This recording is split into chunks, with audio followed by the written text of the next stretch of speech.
നാരായണം നമസ്കൃത്യ നരം ചൈവ നരോത്തമം ദേവീം സരസ്വതീം വ്യാസം തതോ ജയമുദീരയേ. അർത്ഥശാസ്ത്രമിദം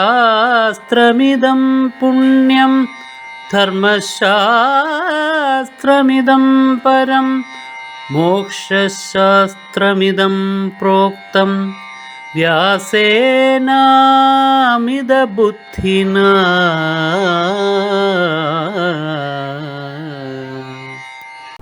കുലഗുരുവായിരിക്കുന്ന കൃപരെ തടയാൻ ആർക്ക് പറ്റും? അതേപോലെ തന്നെ വിതുരൻ, ബുദ്ധിമാനായ വിതുരൻ, അയാൾ ആയുധമെടുക്കില്ല. പക്ഷെ അയാളുടെ ആ ബുദ്ധിയെ, അയാൾക്ക് സമൂഹത്തിലുള്ളതായ അംഗീകാരത്തെ, അതിനെ തടയാൻ ആർക്ക് പറ്റും? ഇതിനെന്ത് ചെയ്യും? അപ്പോ വിജയകരമായി ആർക്കും വിരോധം വരാത്ത രീതിയിൽ ഈ കപടതന്ത്രം നടത്തണം. അതാണ് ധൃതരാഷ്ട്രന്റെയും ആഗ്രഹം. അതാണ് അദ്ദേഹത്തിന്റെ ഉള്ളിലും സത്യമില്ല. അദ്ദേഹം പാണ്ഡവന്മാരെ മാറ്റിപ്പാർപ്പിക്കുന്നത് അധികാരം പിടിച്ചെടുക്കാൻ വേണ്ടിയിട്ട്, അതിനുള്ള മാർഗമെന്നുള്ള നിലയിൽ. പക്ഷേ വരാവുന്നതായ വിപത്തുകൾ മുന്നിൽ കാണുന്നുണ്ട്. അതിനുള്ളതായ രക്ഷാമാർഗം എന്താണ്? ഇതാണ് അദ്ദേഹത്തിന്റെ അന്വേഷണം. അതാണ് ന സത്യം തേഷു വിദ്യതേ. ഈ അസുരി സമ്പന്നന്മാരുടെ ഉള്ളില് സത്യം എന്നുള്ളതില്ല. അപ്പൊ ദുര്യോധനൻ പറഞ്ഞു, അവരാരും നമുക്കെതിരെ തിരിയുമെന്ന് കരുതണ്ട. മധ്യസ്ഥ സതതം ഭീഷ്മോ. ഭീഷ്മൻ ഒരു പക്ഷത്തുള്ള ആളല്ല. അദ്ദേഹം തുല്യമായ സ്നേഹത്തോടുകൂടി പാണ്ഡവന്മാരോടും നമ്മോടും പെരുമാറുന്നയാളാണ്. അതുകൊണ്ട് നമ്മൾ ഇങ്ങനെ പാണ്ഡവന്മാരെ മാറ്റിപ്പാർപ്പിച്ചു കഴിഞ്ഞാൽ അദ്ദേഹം വില്ലുമെടുത്ത് നമ്മോട് യുദ്ധത്തിന് പുറപ്പെടില്ല. അതുകൊണ്ട് അദ്ദേഹത്തെ ഭയക്കേണ്ട കാര്യമില്ല. പിന്നെയോ ദ്രോണപുത്രോ മയി സ്ഥിതഃ. ദ്രോണന്റെ പുത്രനായിരിക്കുന്ന അശ്വത്ഥാമാവ് എന്റെ കൂടെ മാത്രമേ നിൽക്കൂ, എന്നെ വിട്ടു നിൽക്കില്ല. അങ്ങനെ വരുമ്പോ എന്തു പറ്റും? യഥപുത്രസ്തോ ദ്രോണോ. ദ്രോണന്റെ ഒരു ദൗർബല്യം അതാണ്. തന്റെ പുത്രനായിരിക്കുന്ന അശ്വത്ഥാമാവ് ഇവിടെ നിൽക്കുന്നു, അവിടെ മാത്രമേ അദ്ദേഹം നിൽക്കൂ. അശ്വത്ഥാമാവ് നിൽക്കുന്ന സ്ഥലം അത് ധർമ്മ്യമാണോ അധർമ്മമാണോ അവിടെ ഉള്ളത്, അതൊന്നും അദ്ദേഹം ചിന്തിക്കില്ല. അശ്വത്ഥാമാവിനോട് അത്രയേറെ വാത്സല്യമുണ്ട്. അതുകൊണ്ട് അദ്ദേഹം അശ്വത്ഥാമാവിന്റെ കൂടെ നിൽക്കും. അശ്വത്ഥാമാവ് എൻ്റെ കൂടെ നിൽക്കൂ. ഫലത്തിൽ ദ്രോണനും എൻ്റെ കൂടെയായിരിക്കും. കൃപരോ കൃപശാരദ്വതശ്ചൈവ യത ഏതൗ തതോ ഭവേത്. കൃപര് ഇവർ രണ്ടുപേരും, ദ്രോണനും അശ്വത്ഥാമാവും എവിടെ നിൽക്കുന്നുവോ അവിടെ നിൽക്കത്തുള്ളൂ. അവരെ വിട്ട് കൃപരും നിൽക്കില്ല. അപ്പോൾ സ്വാഭാവികമായിട്ടും അശ്വത്ഥാമാവ് എൻ്റെ കൂടെ നിൽക്കുന്നത് കൊണ്ട് ദ്രോണനും കൃപനും നമ്മുടെ കൂടെ നിൽക്കും. അവരുടെ മനസ്സിൽ അവരെന്ത് ചിന്തിച്ചാലും, അശ്വത്ഥാമാവ് നമുക്കെതിരെ ഒരു വാക്യം ചിന്തിക്കില്ല. ദ്രോണൻ നമ്മുടെ കാപട്യം മനസ്സിലാക്കിയാലും കൃപരും നമ്മുടെ കാപട്യം മനസ്സിലാക്കിയാലും ഇല്ലെങ്കിലും അശ്വത്ഥാമാവിനെ വിട്ട് നിൽക്കാത്തത് കൊണ്ട് അവരും നമ്മുടെ കൂടെ തന്നെ ഉണ്ടാകും.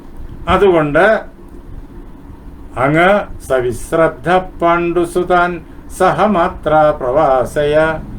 പാണ്ഡുപുത്രന്മാരെ ധൈര്യത്തോടുകൂടിയിട്ട് കുന്തിയോടൊപ്പം ഇവിടെ നിന്ന് അങ്ങ് പറഞ്ഞയക്കുക വാരണാവതത്തിലേക്ക്. ഇന്ന് തന്നെ അവരെ പറഞ്ഞയക്കണം. ഒരു ദിവസം പോലും താമസിക്കാൻ പാടില്ല. അതിനു വേണ്ടിയിട്ട് എന്താ വേണ്ടത്?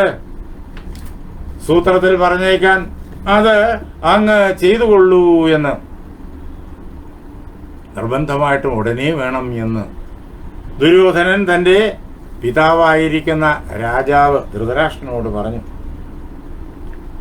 ഉടൻ തന്നെ ധൃതരാഷ്ട്രൻ അതിനു വേണ്ടിയിട്ടുള്ളതായ പദ്ധതികൾ തുടങ്ങി. തന്നോട് ആത്മാർത്ഥതയുള്ള തന്റെ സമർത്ഥന്മാരായിരിക്കുന്ന മന്ത്രിമാരെ വിളിച്ചിട്ട് അവരോട് പറഞ്ഞു, വാരണാവതം എന്നുള്ളതായ നഗരം വളരെ മനോഹരമാണ്, അവിടുത്തെ ജീവിതം സുഖകരമാണ്. അവിടെ ഇനി കുറെ നാൾ കഴിയുമ്പോഴേക്കും വലിയൊരു മഹോത്സവം വരാൻ പോകുന്നു, സാക്ഷാൽ മഹാദേവനെ പൂജിക്കുന്ന മഹോത്സവം എന്നെല്ലാം ഇങ്ങനെ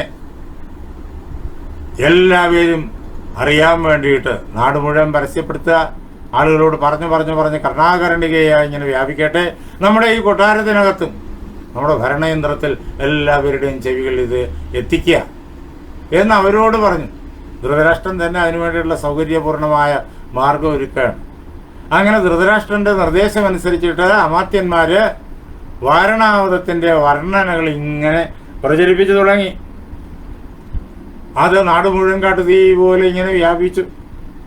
അപ്പോഴേക്കും ആ വാർത്തകൾ, വാരണാവതത്തിന്റെ സൗന്ദര്യ വർണ്ണനകളെല്ലാം പാണ്ഡവന്മാരുടെയും ചെവികളിലെത്തി എന്ന് കരുതിയിട്ട് അവരങ്ങോട്ട് പോകാനൊന്നും ആഗ്രഹിച്ചില്ല, പോകാനൊന്നും നിശ്ചയിച്ചുമില്ല. പക്ഷെ അവരുടെയും ചെവികളിലെത്തി. അപ്പോ ഇത്രയും അവരുടെ ചെവികളിൽ എത്തിക്കഴിഞ്ഞപ്പോഴേക്കും അംബികാസുതനായിരിക്കുന്ന ധൃതരാഷ്ട്രൻ എന്തു ചെയ്തു? അവരുടെ അടുത്തേക്ക് ചെന്നു, പാണ്ഡവരുടെ സമീപത്തേക്ക് ചെന്നു. എന്നിട്ട് തേ താതായതി മന്യധ്വം ഉത്സവം വാരണാവതേ സഗണാസാന്വയാശ്ചൈവ വിഹരധ്വം യഥാമരാഹ. അല്ലയോ കുഞ്ഞുങ്ങളെ, യുധിഷ്ഠിരാദികളോട് സംസാരിച്ചു തുടങ്ങാണ്.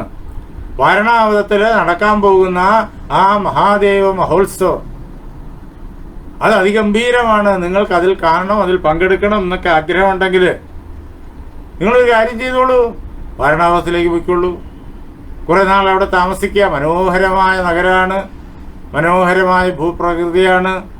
അതിലൊക്കെ നിങ്ങൾക്ക് കണ്ട് അതെല്ലാം നിങ്ങൾക്ക് അനുഭവിച്ച് സന്തോഷിക്കാം എന്ന് മാത്രമല്ല, ആ ഗംഭീരമായ ഉത്സവം കുറച്ച് ദിവസം കഴിയുമ്പോഴേക്കും അവിടെ നടക്കുമല്ലോ. ഇപ്പൊ അതിനുവേണ്ടിയുള്ള ഒരുക്കങ്ങളൊക്കെ തുടങ്ങിയിട്ടുണ്ട്, അതും ആസ്വദിക്കാം.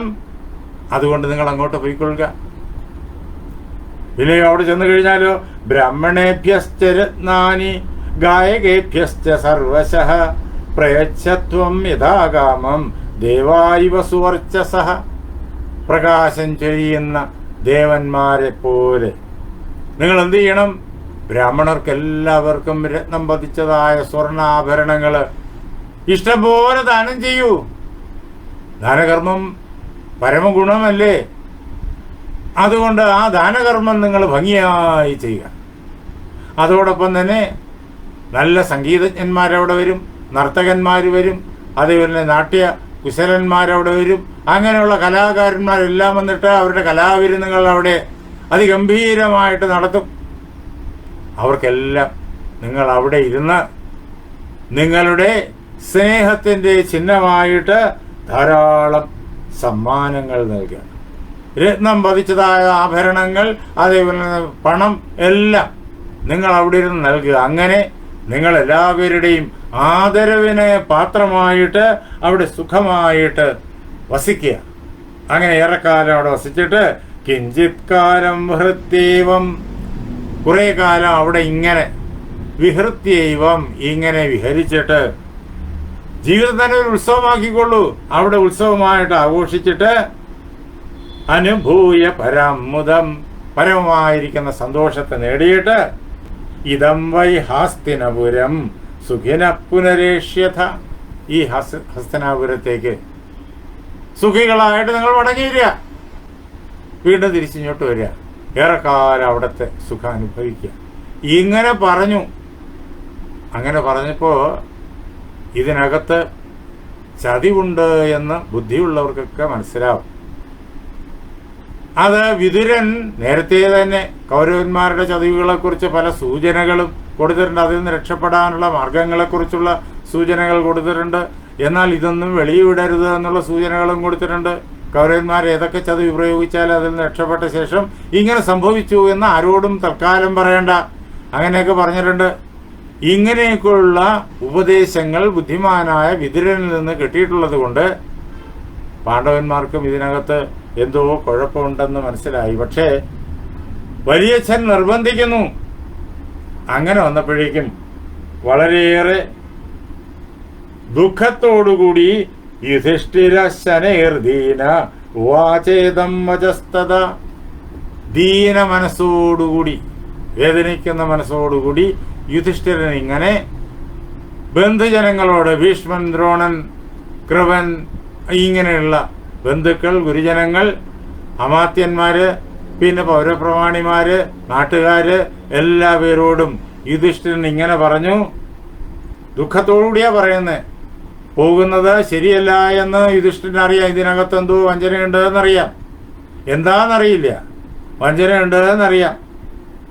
അതുകൊണ്ട് അദ്ദേഹത്തിന് ദുഃഖമുണ്ട്. പക്ഷേ പോവാതിരിക്കാൻ നിവൃത്തിയില്ല. അത്രയേറെ നിർബന്ധം ഇതാ തൻ്റെ പുറത്ത് ചെലുത്തപ്പെടുന്നു. അങ്ങനെ വന്നപ്പോൾ അദ്ദേഹം ഇങ്ങനെ പറഞ്ഞു. രമണീയേ ജനാകിരണേ നഗരേ വാരണാവതേ. രമണീയമായിരിക്കുന്ന, സുന്ദരമായിരിക്കുന്ന വാരണാവതം എന്നു പേരായിട്ടുള്ള നഗരത്തിൽ ധാരാളം ആളുകൾ നിവസിക്കുന്ന നഗരമാണത്. അവിടേക്ക് സഗണസ്തത്രയാസ്യാമോ, ഞാൻ ബന്ധുജനങ്ങളോടൊപ്പം, ഇഷ്ടജനങ്ങളോടൊപ്പം അവിടേക്ക് പോവാണ്. എന്തുകൊണ്ടാണ് അങ്ങോട്ട് പോകുന്നത്? ധൃതരാഷ്ട്രസ്യ ശാസനാത്, പരീക്ഷനായിരിക്കുന്ന, മഹാരാജാവായിരിക്കുന്ന ധൃതരാഷ്ട്രൻ കൽപ്പിച്ചതുകൊണ്ട് ഞാൻ അങ്ങോട്ട് പോവാണ്. തനിക്കിഷ്ടമുള്ളത് കൊണ്ട് അങ്ങോട്ട് പോവാണ് എന്ന് പറഞ്ഞില്ല. ധൃതരാഷ്ട്രൻ കൽപ്പിച്ചതുകൊണ്ട് ഞാൻ അങ്ങോട്ട് പോവാണ്. അങ്ങനെ ബന്ധുജനങ്ങളിൽ നിന്നെല്ലാം അനുഗ്രഹം വാങ്ങി. അതേപോലെ ബ്രാഹ്മണര് അവർക്ക് സ്വസ്തിവാചകമെല്ലാം ചൊല്ലി അവിടെ വെച്ച് തന്നെ ധാരാളം ദാനധർമാദികളൊക്കെ നടത്തി. യുധിഷ്ഠിരൻ സഹോദരങ്ങളോടൊപ്പം, അമ്മയോടൊപ്പം, അടുത്ത ബന്ധുജനങ്ങളോടൊപ്പം അവിടെ നിന്നിട്ട് വാരണാവതത്തിലേക്ക് പോകാൻ തയ്യാറാവുകയാണ്. അങ്ങനെ എല്ലാ കാര്യങ്ങളും ചെയ്തിട്ട് അമ്മയോടും സഹോദരങ്ങളോടുമൊപ്പം അദ്ദേഹം വാരണാവതത്തിലേക്ക് പുറപ്പെട്ടു.